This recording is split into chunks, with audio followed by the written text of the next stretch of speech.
So thanks for everyone joining my presentation today. So my topic is about the aerosol-aware data assimilation system. So I'm going to focus on accounting for aerosol transmittance effects on radiance observation operator. So before I start jumping into the slides, I would like to thank my advisor, Chen Lu, and also all my colleagues and collaborators who contribute a lot of great inputs and the suggestion and guidance and support to my research work.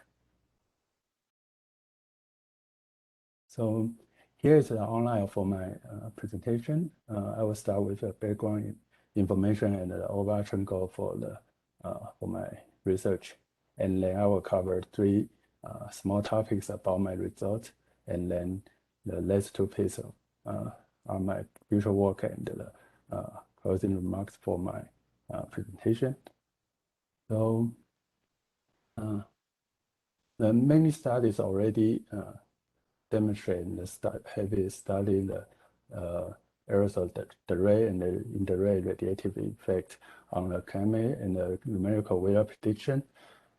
Besides this kind of studies, aerosols also reduce the Brand's temperature within the thermal infrared window region. Like Shih-Wei et al., they observed the about 4-degree Brand's temperature drops within the window region in the field campaign. And some other papers also suggest that atmospheric correction of aerosols should be considered in the sea surface temperature products, retrieval products. However, compared to these activities, the attention of the aerosol impact on data assimilation is relatively low. One ECNWF technical report mentioned that removing those aerosol-affected observations can improve the temperature analysis in low-level atmosphere. And one recent paper about the all-sky infrared data assimilation by Gear et al., they showed a figure that described about 60% observations of the hyperspectral air sensors like Yasi, AIRS, and QUIS are rejected due to the aerosol contaminations. Instead of rejection, we actually can assimilate those aerosol-affected observations if the aerosol information is available. So like Weaver et al. And King et al., both of them demonstrate when we considering those aerosol transmittance effects on the radiance observation, it could result in a warmer analyzed temperature in low-level atmosphere. And recently, Market also showed that when we consider the vertical aerosol information in the radiance operator, it could improve the temperature and the moisture analysis.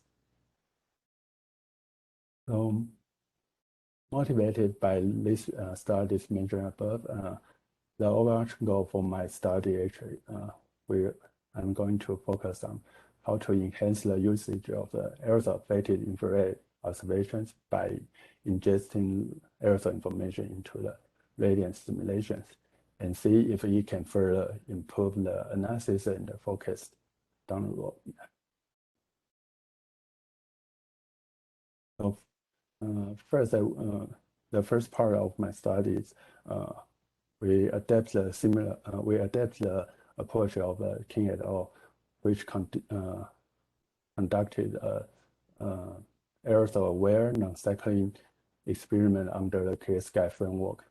So the clear sky framework means that the DA system is designed for the assimilating clear sky radiance observations.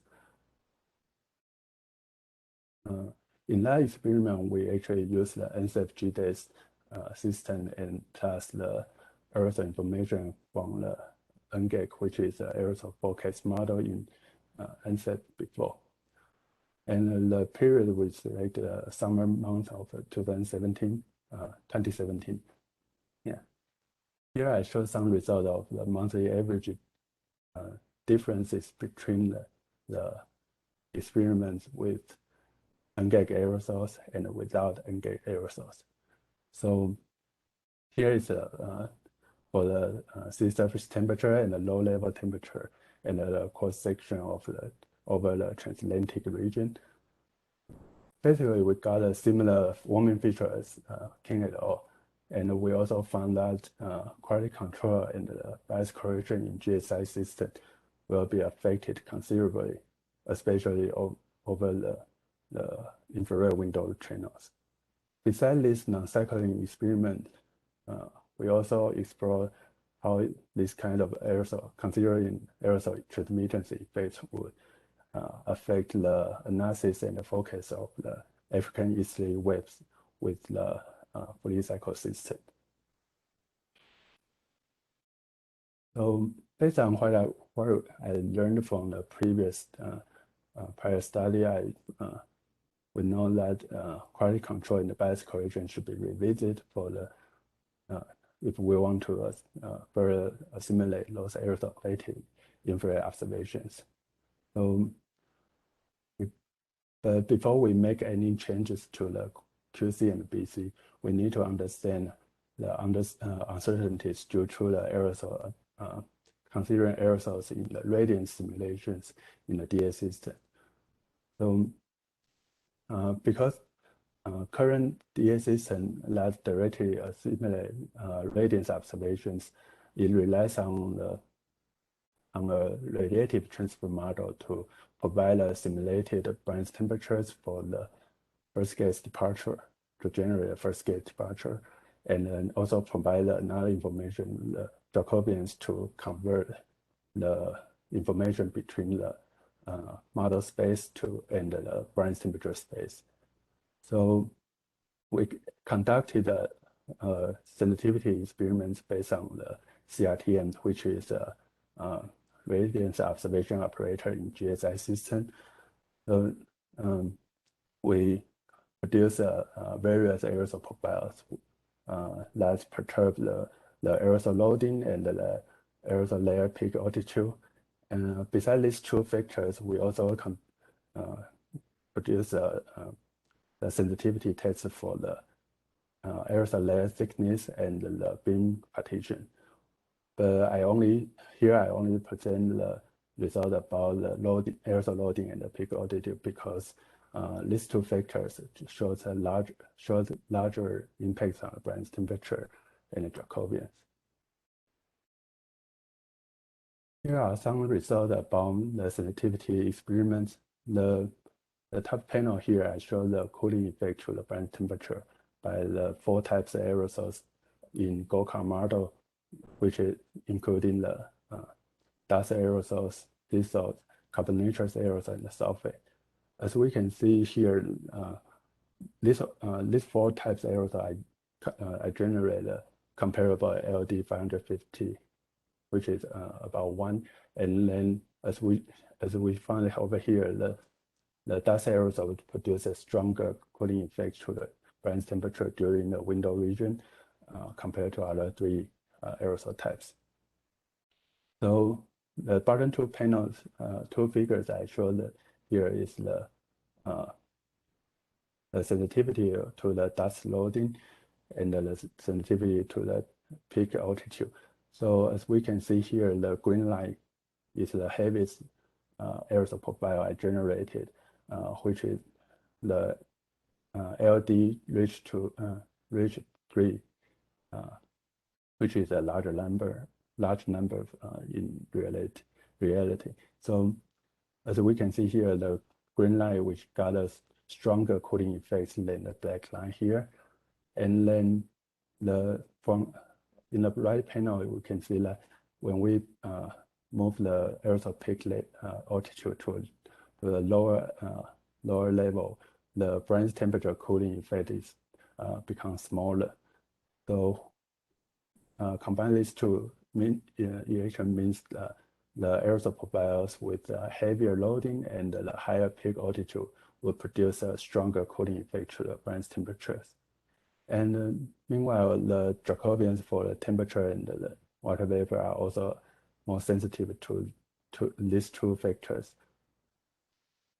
Here is a plot illustrate how the aerosol profile will change the Brand's temperature Jacobians for temperature in the x-axis and for the water vapor in y-axis.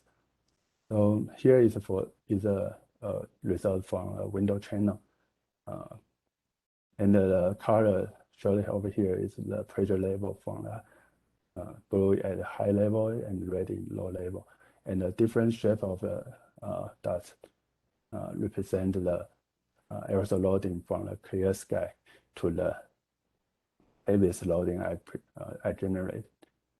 So, as in the for the clear sky case, we do see that the temperature Jacobians peaks at the lowest model level, which means that at this window channel is the Brand's temperature is most sensitive to the low level temperature, or even more the surface temperature.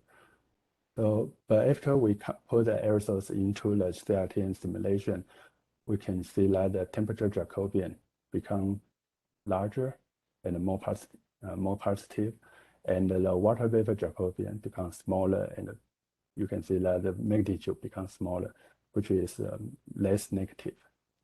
So if we consider the solution of the variational DA, given the same identical background error, observation error, and the first gauge departure, we can expect that the temperature analysis increments should increase. We can expect the larger temperature analysis increment and the smaller water vapor increment, which means in this kind of condition, we can expect that the analysis should be a warmer and a drier atmosphere compared to the experiment without any aerosols. So to understand how this kind of aerosol affected Jacobian, and to clarify this expectation, I conducted a GSI single infrared observation test so here I show the profiles for the aerosols over the observation point and that I assimilated in the single op test. And I show the temperature Jacobian and the water vapor Jacobian, and which is the aerosol blind run, which no aerosol run in red, and the aerosol-aware run in blue. So we do see the same feature that as I just showed in the CRTN sensitivities test. We got a larger and more positive temperature Jacobian, and a smaller and less negative water vapor Jacobian when we have aerosol in the column. However, different to my expectation, the analysis increment shows a cooler and more humid atmosphere. And you can see here the aerosol-aware run it generates a smaller temperature analysis increment. So the analysis is the temperature is cooler than the no aerosol run. And this kind of feature also indicates that the warmer analyzed temperature that we saw in the prior studies should be attributed to the cooler Brand's temperature.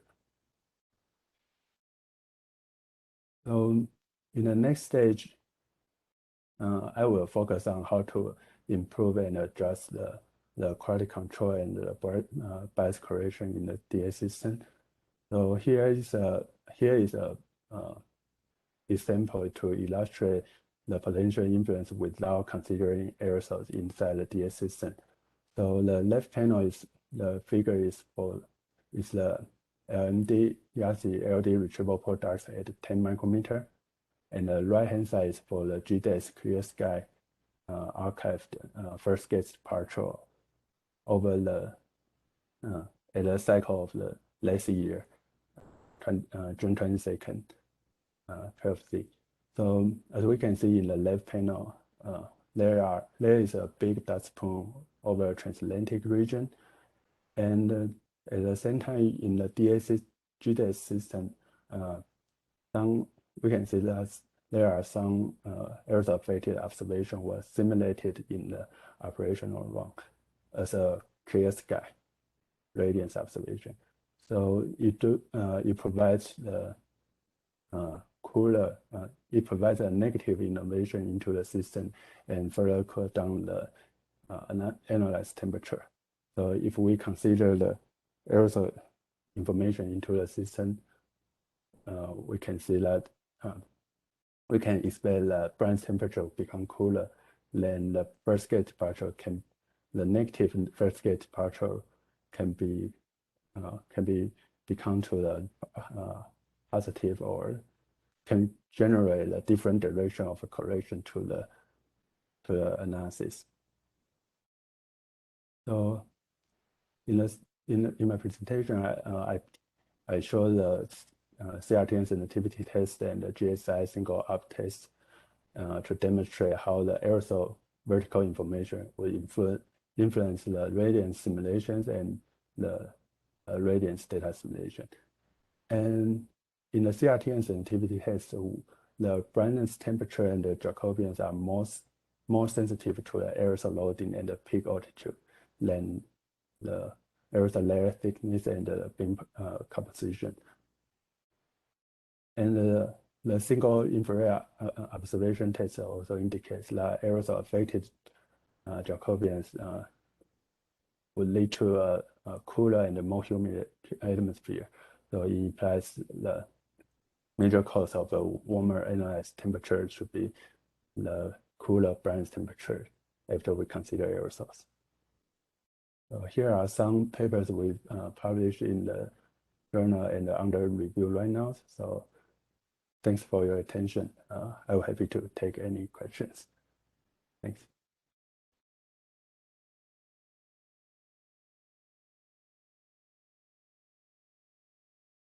Thank you, Shih-Wei. No problem. So let's see if we have any questions on the OPAD link.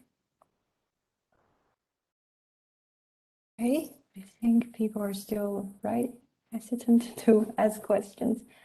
So I just have a quick question. I'm not sure if I missed that. Have you mentioned which aerosol module and what aerosol types have you considered in your study? Okay, because currently CRTN, basically the answer is the Gold Car aerosol model. So okay, because CRTN currently at that point only provide the lookout table for the Gold Car aerosol species. So that's the main reason. Yeah. I see. Thank you.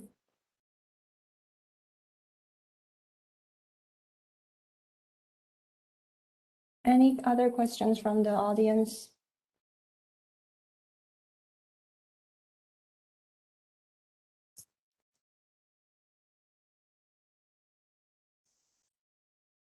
Okay, if not, we'll thank Shih-Wei again for the very nice presentation.